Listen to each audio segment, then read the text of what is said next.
আসসালামু আলাইকুম বন্ধুরা, এই জায়গাটা দেখতে পাচ্ছেন, এখানে কিছুদিন আগে রমজানের ভিতরে এটা জন ধরে কুপাইছিলাম। তো আবার ঘাস উঠে গেছে। এখানে আমি ধনে শাক দিছিলাম, কিন্তু ধনে শাক তেমন হয়নি, প্রচুর গরম আপনারা জানেন। তো এখানে আমি করলা দিছি বড় জাতের হাইব্রিড। তো মাশাআল্লাহ অনেক সুন্দর গাছ হয়েছে। এটা ফলন কেমন আগে লাগাইনি,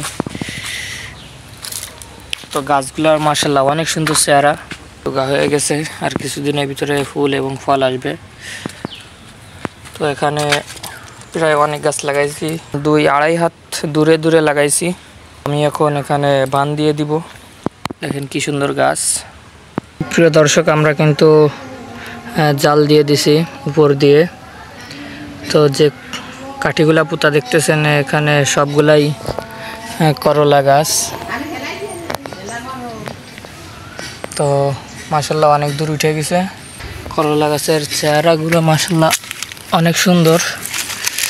এর ভিতর দিয়ে কিছু চুই গাছও আছে। তো অনেক সুন্দর গাছ মাশাআল্লাহ। এখনো কোনো সারই দিইনি, তো কি সার দিলে ভালো হবে, ইউরিয়া অথবা ফসফেট বা রাসায়নিক সার বাদে জৈব সারের ভিতরে কোনগুলা দিলে ভালো হবে, অবশ্যই কেউ জেনে থাকলে কমেন্টে জানাবেন। ভালো থাকবেন, সুস্থ থাকবেন, দেখা হবে অন্য কোনো ভিডিওতে।